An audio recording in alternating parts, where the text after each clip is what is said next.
Welcome, everybody. My name is Mina Jane. I'm the director of the Ashland Public Library in Massachusetts, and I am super thrilled to be here with our third session with author Jane Healey to talk about recommendations for historical fiction books, some stuff that she's been enjoying, things she's looking forward to, and we ask in the chat for you to let us know what you're reading too, so that we can add that to our list.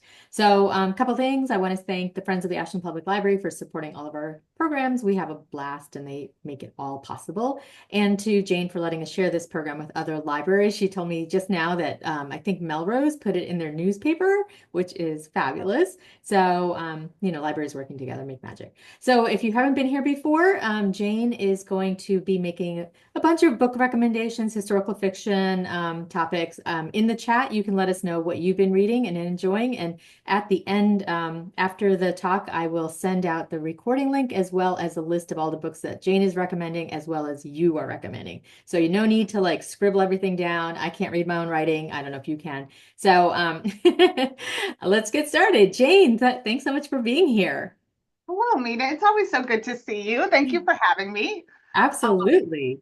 I do want to say, I think you sent me some really good news about your upcoming book earlier today. Yes, yes. It's so the new pub date for the Women of Arlington Hall, which is based on the female code breakers in the early days of the Cold War, comes out August 1st now. That's the new pub date. And I'm partnering with Bookends in Winchester, Mass. Um, if you want to pre-order a signed copy anywhere in the US, they will ship you a signed copy and a free bookmark from me. And I will post a link in the chat, and then you said you're going to post that link after in the follow-up email as well. So, whoops, wait a minute, that didn't work. Are I'm you gonna there? actually, I'm gonna do it. Okay. All right. So what's the first book we're suggesting? Yes. So back to the books. So this month it's all books I'm excited about, and I tried like we always talk about. I try to do a balance of the debut with more established authors, and also I tried to do a balance of heavier versus lighter historical fiction, heavier in terms of topics and eras and things like that. Because I think it's nice to have a balance of lighter and darker. So the first one is The Lost Passenger by Frances Quinn. She is a well-known British author, but this is her American debut. That's The Lost Passenger. And I'm so kind of fascinated with everything Titanic, Titanic history, Titanic lore. And so this is a historical fiction about a young upper class British mother named Eleanor who survives the Titanic and decides to fake her death, assuming her maid's identity to start a new life with her son in New York City. And it's been really well reviewed so far. The author Shauna Abe called it a compelling examination of the cost of dreams, delusions of the heart, and the unbreakable bond of mother and child. And again, I think a lot of people are fascinated with Titanic history. So that came out February 25th. So that came out a couple weeks ago, but I just discovered it. So So if that mother was on a door in the freezing cold weather, she probably would have pulled her son or kid onto the door. right, I know. I'm like, this is kind of like a riff on Rose, right? Rose in the Titanic movie, which I will watch every time it's on TV. Like, it's like if Rose had a son. I think that's kind of that was probably the pitch. If Rose had a son and survived, what would she do in New York City? So yeah, it's like I said, the reviews are really good so far, and it looks really like a fascinating, fun read. hmm I actually have a question about that.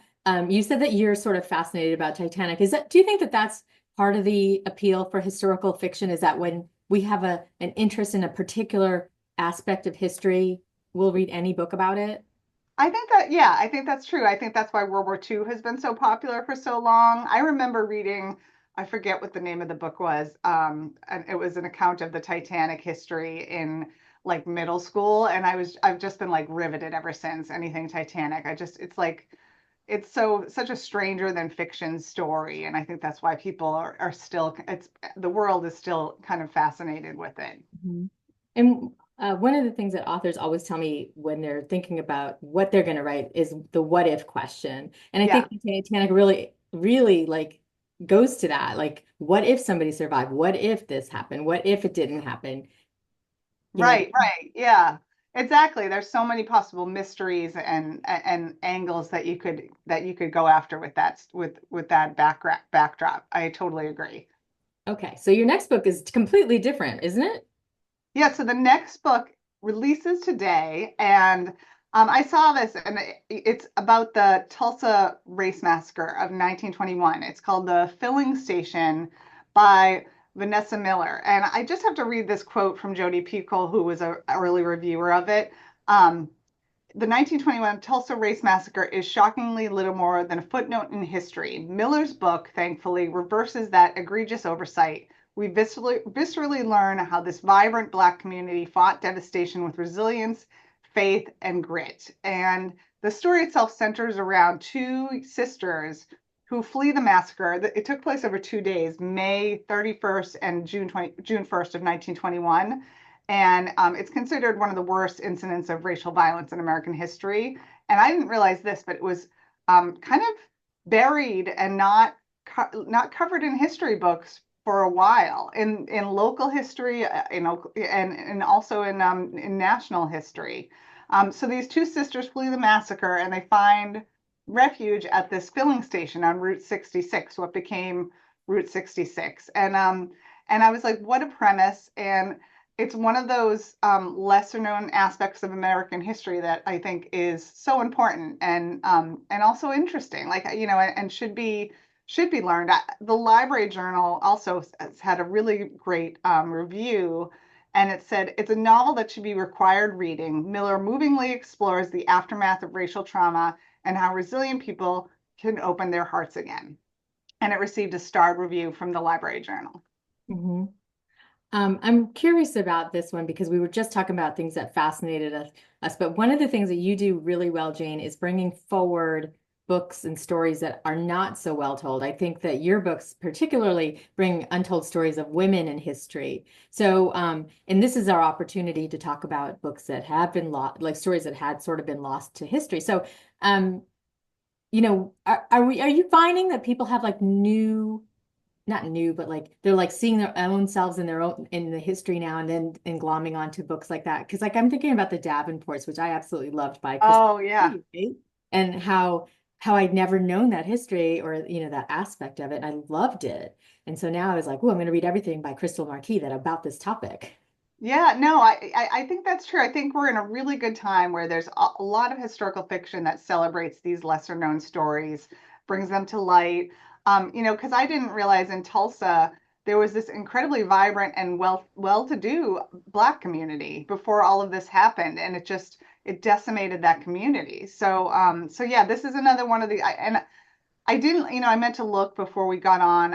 I don't think there's been much in terms of historical fiction about the Tulsa Race Massacre. I could be wrong about that, but I don't think there has. And that's why I think that this is, the reviews are really good. Again, starred review from the Library Journal, and I think it's a really good one, and that's out today. Hmm. That's great. And I think the more people read those books, the more demand there'll be for them and the more stories there will be dug up about them. So, make sure you look for those books at your bookstore in your library. I'm going to say that first. Oh, and someone said missed the title. It's The Filling Station by Vanessa Miller. That's the name of the book, The Filling Station. Yeah. So again, I'm going to send out a list of all the books that Jane is recommending. So if you miss one, don't worry about it. We're definitely going to have the list as well as the recording sent to you. All right. So let's go on to Georgia Hunter. Yes, Georgia Hunter, who some of you may know, she's a New York Times bestselling author of We Were the Lucky Ones. That was a huge book. Hmm. And it was adapted into a Hulu TV series, which I have not seen. Have you seen that, Mina? Yeah, no, No. I haven't seen it yet. So this one releases today also. This is her follow-up, and it's about two Jewish friends living in Italy before World War II. And their names are Esty and Lily. Esty's husband goes off to war when she's pregnant. She gives birth to a son and moves in with Lily. And when Nazi forces arrive in Italy, they have to flee because they're Jewish, and they end up in several occupied cities and villages. They end up hiding out in a convent, like many people did at the time. And it's about basically trying to keep Estee's son safe. So it's been called a story of unbreakable friendship, remarkable resilience, a stunning new novel. So that was from Chris Whitaker, author of All the Colors of the Dark. I Mhm. love too. So oh, Georgia Hunter's book was amazing, Denise says. Yeah, yeah, she's an amazing author. So people are really excited about this one, and it's just released today. I find it very funny that you tend to have unexpected themes or maybe not unplanned themes because the first book was about a mother and son as well. Yeah. And that bond that makes us do crazy things for our kids. Right, and that isn't even planned. I know. It's funny how that turns out because and these are all very, very different books, but yeah, yeah, completely. All right. So, oh my gosh, your next book, you're gonna love it, everybody. You're gonna love it. Have you read it yet? No, but I will read anything by that author. Yes. Any. So this one is from a friend, full disclosure. The Girl from Greenwich Street by New York Times bestselling author Lauren Willig. I love Lauren. I have blurbed some of her novels. Blurbing is like when you read a book ahead of time and give a little quote, like the one on the front by Fiona Davis here. Lauren she's one of these authors. I mean, not only is she a lovely person, she's just so brilliant and talented. And every time I like read something by her or talk to her, I feel smarter. She's one of those people. She's coming on Historical Happy Hour, my podcast, on April 22nd. I don't think I put the registration up, but yet, but you can sign up for that as well. So this one is also people will love if you are a fan of Hamilton the musical, which I am. I can't wait to read it. It's based on the true story of a famous trial.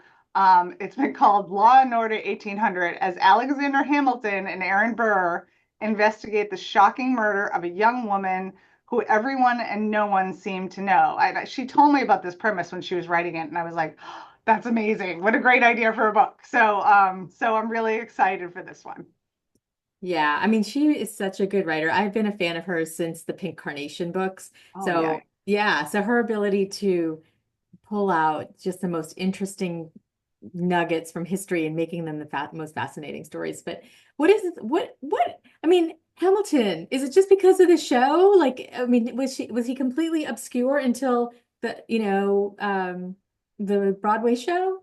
yeah. I think he was pretty obscure, except for the biography, the huge biography by the famous David McCullough, I believe, Mhm. wrote. Yes, yeah. I think other than that, like, and then I Lin-Manuel Miranda, who wrote Hamilton the musical, read that biography, and that's how he ended up writing the musical. And I didn't I meant to ask Lauren if this idea came before or after Hamilton the musical. I'm guessing after because it's been out. The musical's been around for 10 years now, so.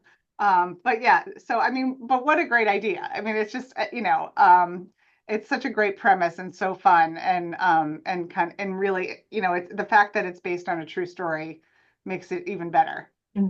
Absolutely. Have you read Susan Holloway Scott's books? I'm going to share my screen really quick because I have her website up. She wrote a book called I, Eliza Hamilton and the Secret Wife of Aaron Burr, and both of them are amazing. Oh, I've heard of them. I have not read them. I know of them. Yeah, because a couple people have mentioned them to me before. Yeah, They're wonderful. So, like, again, I find it really interesting that historical fiction authors can find something that is currently in our brains, like Hamilton became such a yeah. huge thing, and then, make us want to read them. And Francis is completely right. It's Hamilton by Ron Chernow. Sorry, It's a Francis. huge book. It's like this huge book that is Massive. not gonna, Yeah. I mean, yeah, a lot of people read it, but it's not like it doesn't have that multimedia appeal as like the Broadway show. Yes, So, yes. yeah, so I really love that about historical fiction writers is they're like, wait a minute, everybody's really interested in this right now. And Napoleon did the same thing. So I'm going to write about Napoleon. And then we all Right, right. read the book. Have you seen the musical Hamilton? Oh yeah. Oh yeah. Oh, me too. Yeah, twice. I've seen it once and then and has anybody else seen it and paid the exorbitant ticket prices because it was so amazing. I saw that it was they made a film of it like a Yes. Oh, oh no, Lisa on slept through it. Disney. Oh no. All No, right. yeah, it was on Disney and yeah, no, but I saw it twice too because I my daughters were obsessed, and then my mom was obsessed, so that was kind of fun. We all went together. Oh, that is really nice. Yeah, Yeah, yeah, we just went as a family and it was really, really nice. nice. All right, I'm gonna keep going because I could talk to you all night, Jane. Um, Olivia Hawker, is that what we're up to? Yes, Olivia Hawker.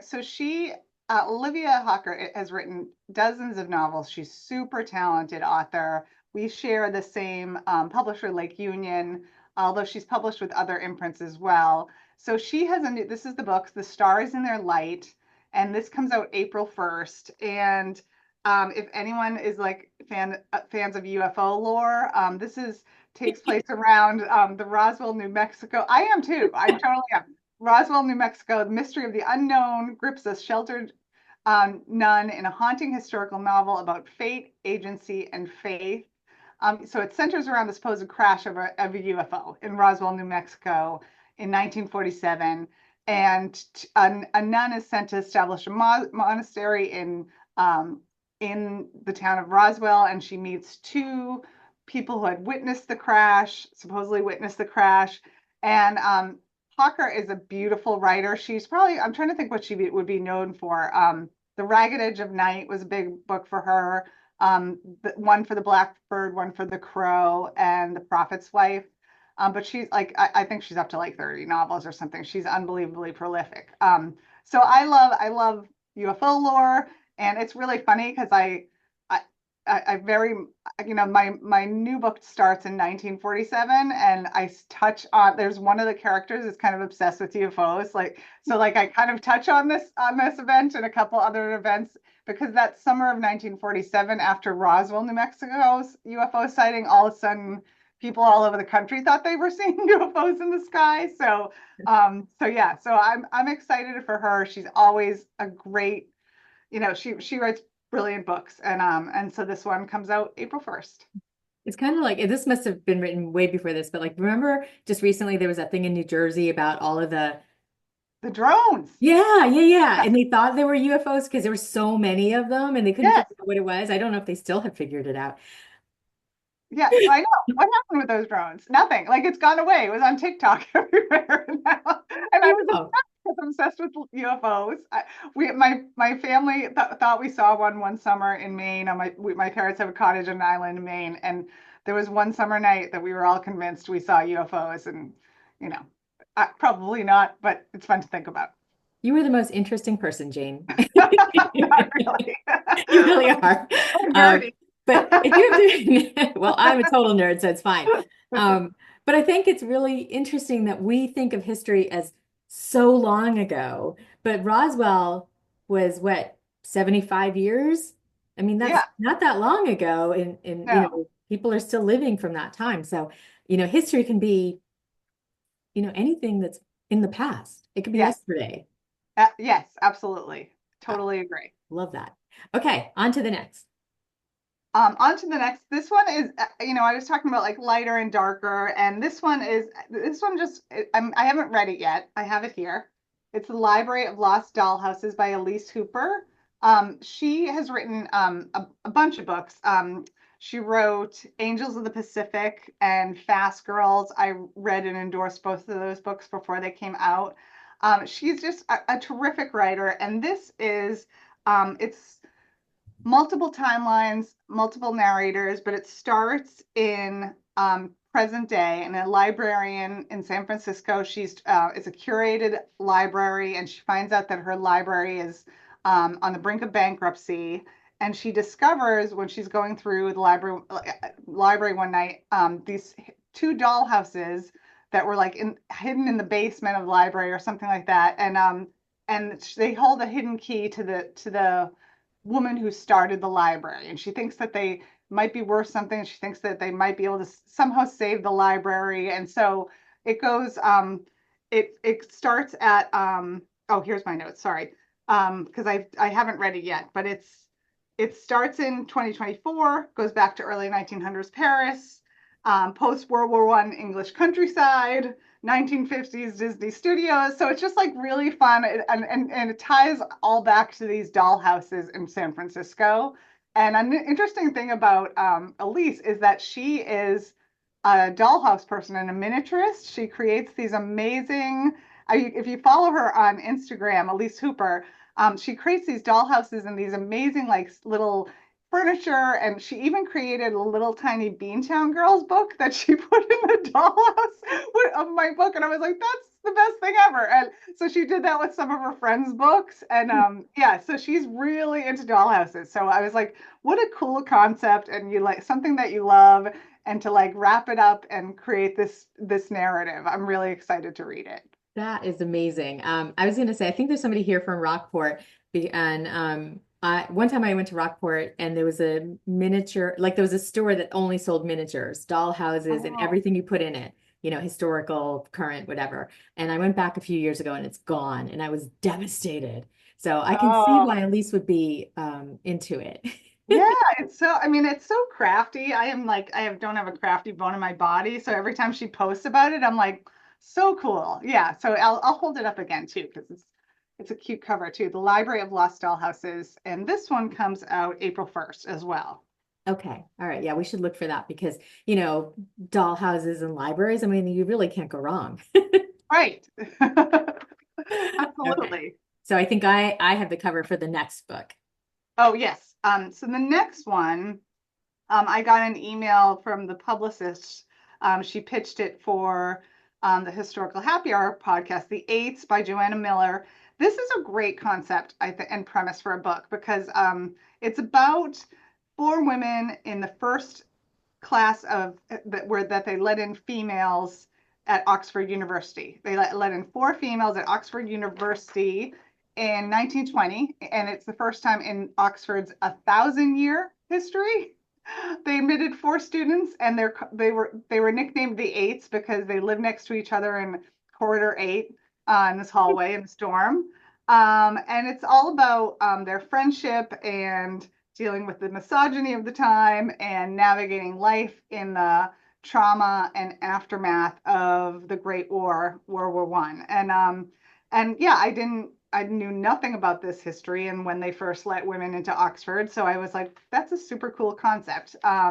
British author. Yeah, no, so that one's April 15th, and this is another debut. hmm And I love the blurb from T Tracy Chevalier, who I also love. Entertaining, moving. I came to love these four women as though they were my sisters. Oh yeah, I saw that blur too. So good. Yeah. Yeah, I mean that makes it so personal, like you can relate to it. Um, Yes. because sometimes you read blurbs and you're like, did you even read the book? And I oh, I know. yeah. Yeah. Right. Um, So yeah, but that I love. And having such a beloved author, Tracy Chevalier, being right on your cover is probably really special too. Very special. Yes. And so yeah, I think that that's another a great premise, and I think that's going to be a good one. So, and I'm hoping to have her on Historical Happy Hour too. I have to talk to you about Historical Happy Hour. For those of you who don't know, Jane has a podcast called Historical Happy Hour, and she gets the most amazing authors to speak to her. I think I emailed you once about like, how did you get Kristen Hanna? And I will talk to you later about it. But Oh yeah, there's a story behind that for sure. Yeah. apparently not for public consumption, but the point is that Jane gets the best authors, and you get to hear in their own voice why they're writing what they're writing. And if you're enjoying Jane now, you'll know that she'll be an amazing interviewer as well. So yeah, you should all check it out. Thank you, and thank you, Mina. And you can sign up for invitations on my website, janehealey.com. You'll get invitations because you can watch it live like this format, and then you can also download it as a podcast or watch on YouTube too. So yeah. Yes, right. Um, cool. So we're up to our last book, and I'm going to put the link for the pre-order for Jane's upcoming book in the chat again in case you missed it earlier. So I'm going to Yes. do that right now. All right. Oh, So thank last you. book. Yeah. And that's at Bookends in Winchester. They can ship anywhere, I have to mention, because they're just the best. And I'll sign it for you and include a bookmark and all that. So the next one is April 22nd, and this is another kind of close to modern day. It takes place in 1960s Northern Virginia, and it's called The Book Club for Troublesome Women. Great title, great cover, love it. By New York Times bestselling author Marie Botswick. And it's about four upper middle class housewives who form a book club. And their first read is The Feminine Mystique by Betty Friedman. And Friedman, if you don't, I mean, most people probably know about that book, but it was one of the things she said in the book was fulfillment as a woman had only one definition for American women after 1949, the housewife slash mother. And so it's all about these women and their so-called American dream that they're living, these four friends. But as they form these friendships, you realize that beneath the surface, some of them are not happy and not satisfied. And the American dream for women at that time was not all it was cracked up to be all the time. So this was from, I don't know if you know, I'm sure you know, Adriana Trigiani. She gave a blurb for this one, and I love this. It says, at its heart, this is a novel about ambitious women and the mentors that inspired them to excellence. This story is a time capsule of what was, which shows us who we are today. So I like that a lot. Hmm. And this one comes out April 22nd. What else has Marie written? Because Marie Boswick, because she sounds so familiar. She had, I'm blanking because I'm on Zoom, of course. So I'm like, she's written a bunch, and she's pretty well known, but I can't think off the top of my head. This has been compared. This also got a Library Journal starred review, and it's kind of compared to Lessons in Chemistry or Kate Quinn's The Briar Club, Lessons in Chemistry, being by Bonnie Garmis, of course. So yeah, this one looks like a good one. Hmm. Since you mentioned lessons in chemistry, we just have a couple more minutes. If you guys have any questions for Jane, just throw them in the chat now and I'll ask while we have a couple more minutes. But lessons in chemistry, was that like sort of a juggernaut for this era and this topic of how women were doing back in that time? Yes, yes, I think absolutely. That was the catalyst for a lot of these books that have come along since. And it'd be interesting to see how long this trend continues. Historical fiction always has trends, and you're seeing, with Kristen Hanna's The Women, the Mm-hmm. Briar Club, that era is now kind of being written about. And that book, Lessons in Chemistry, which was her debut, Bonnie Garmis, it's still massive. I think it's still on some bestseller lists and just exploded. And it was so good. It was so different. I loved the writing from the different perspectives, including the dogs. I loved the show. I thought the show was really well done too. Um, so Lee, I'll put the podcast and and everything in on her website on the recap email. But somebody here really knows Marie Boswick and has put a couple of titles in there: Single Thread, Promise Girl, Second Sister, all good stuff. Hmm. Um, it's funny. I just want to go back to that for a second. What we're talking about with Bonnie Garmis is that the book, The Secret Life of Henrietta Lacks, had come out before that. And it was Yes. about this Black woman and how they had basically stolen her DNA to do something because I can't actually remember all the details because it's been a while. But that was not a juggernaut. It really took something like Lessons in Chemistry for people to look back at what was coming out about that era for all genders, for all races. Yes, yeah. That Henrietta Lacks, that was an excellent book. My daughters and husband loved that on audiobook. And yeah, that it was kind of a slow burn. Like that book didn't really take off, but now I think it's still like it's being read in schools now. Mhm. She had a very special blood, something in her Yeah. blood that that they were able to use in experiments even now, even Mhm. today, I believe. So Yeah. yeah. Yeah. It's just funny how a singular book can really bring, the water, the ship rises. What is Yeah. that? What is that saying when, Oh, rising tide lifts all boats. well, yeah, yeah, Yeah. yeah. So having somebody yes, HeLa cells, something like Yes. yeah. But Francis is keeping us on task tonight. yes. Thank you. Oh, yes, something for pap smears. I was like, Rachel, what are you talking about? But oh, yes. So Yeah, women's health. Gila cells. I couldn't remember the name. Yeah, yeah, yeah. Yeah. And No, which I is love still that being our readers here really are paying attention and helping us out. But totally. we are out of time. We got through some wonderful, wonderful books, Jane. Thank you so much. And for Thank everybody you. who's been here and enjoyed and gave your recommendations, I'll put those all in the recap email. Thank you so much. Have a Thank you. wonderful day, and I will see you next month, Jane. Yay. Thank you so much, Mina. Thank you, everybody. Have a great night. Thank you. Happy reading, everyone. Take care. Bye bye.